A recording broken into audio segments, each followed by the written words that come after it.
Yeah, it's great to be here. It's great to be training with some of the best players in England, and for me it's a great experience. I was delighted to be named in the squad again, and to be honest, everyone is over the moon to make the debut, but it's not something that I'm concentrating on, just trying to train well each day and see what the camp brings, really. And just secondly, it always feels like when you look at England's squads in recent times, it's been all about Man City, but it must feel really good that there's a lot of your club teammates in there with you this time around. Yeah, I think it's a well-known thing that Manchester City's got some great English talent, so no wonder there is so many of the girls selected. But for myself and for the girls here, I'm so proud of them and so proud of what Manchester United's achieved in being able to progress with the amount of players they've got in the English squad, and I think 5 now, if I'm right, and that's such a great achievement for us. And like I said, I'm really happy for the girls. And just finally, obviously, Northern Ireland this weekend, what are you expecting in terms of the tests provided by them? Yeah, I think it's going to be a real tough game. We've probably all played against them at youth age groups too, and they're a really tough team to beat. They're aggressive, and I'm sure there's going to be a little bit there because it's Ireland v England, and we know that and we're prepared for it, but I'm really excited for a good game. That's brilliant. Thanks very much and best of luck for the weekend. Cheers. Thanks. Thanks, Dan. I'll go to Tom Gary next, please, for the Telegraph. Oh, thanks, Wendy. Hi, Katie. Nice to speak to you. Just wanted to ask you what it means to you and the girls that England have got their first competitive women's international at Wembley. Yeah, it's huge for us. I think it's a huge stepping stone, and you can see with the progression of women's football what direction it's going in. And for us, playing at Wembley and obviously in front of our friends, family, and the fans is incredible. And we're all so excited for it, and something that you dream of as a kid, really. And for it to be the first ever competitive game that we've played at Wembley, I think it makes it even more special for each and every one of us. Yeah, what are your sort of memories of the stadium as a personally? I believe you've been there as a fan. What's that been like, and kind of when you've done that, what's it then like being out there on the grass as a footballer? Yeah, I think it's incredible, really. Like, just now you mention it, like I went and watched the lads in the Euros, and the atmosphere there was incredible. And every group game and every knockout game they played there, the atmosphere just seemed to grow and grow and get even better. And I guess I'd not really processed that, really, that I was sat in the stand maybe just a couple months ago, and now I'm going to be playing on the pitch. I think it's incredible, and for me, a real proud moment. Yeah, well, just to get my facts right, that was the Czech Republic game, was that right? Yeah. Yeah, well, I mean, that was such a special time, wasn't it? And does that then kind of just invoke extra motivation for the whole squad to try and be there for another competitive game in the final of next summer? Yeah, exactly. I think, to be honest, we don't need any extra motivation to qualify.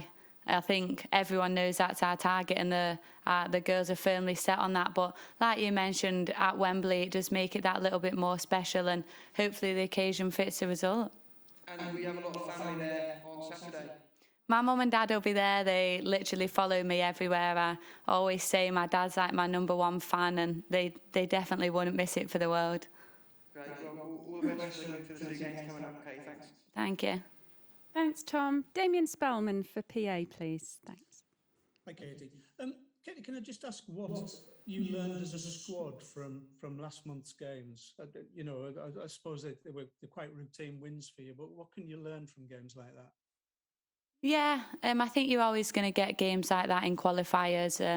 But for us, it was huge for us to focus on being in possession and how we worked with the ball. I think if you can practice it in games where you do have more of the ball, then it's better to implement for when you come up against slightly tougher opposition. And for us, it was obviously Serena's first camp, so we were able to work with some of her new principles that she'd put in and her style of play. And I think it was testament to the girls that played and who scored the goals that you could see how quickly that they picked up things that Serena wanted to work on.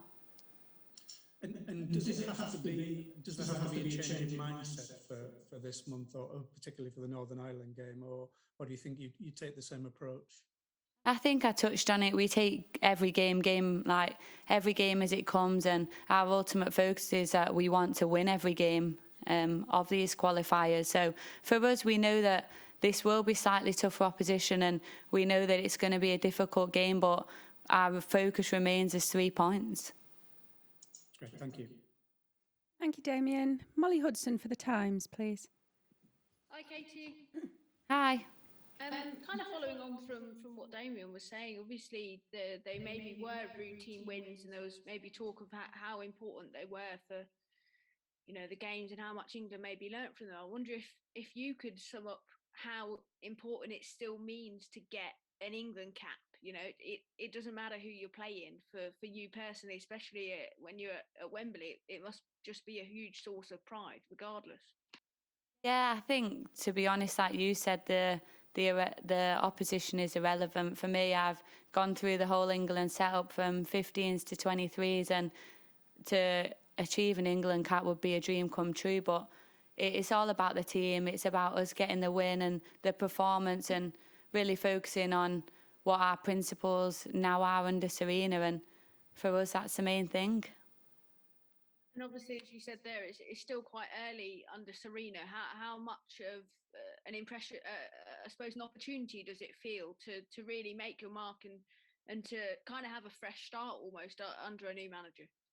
Yeah, exactly. I think that's the blessing of a new manager, that everyone is kind of on a clean slate, and it's up to Serena to decide how she sees fit. And I think not just for me, but the girls that have been here years and years before, it's a new challenge, and it's a new opportunity for people that have been here and people have coming in to really stamp their mark on the team and see where they fit in her plans. Thank you and good luck.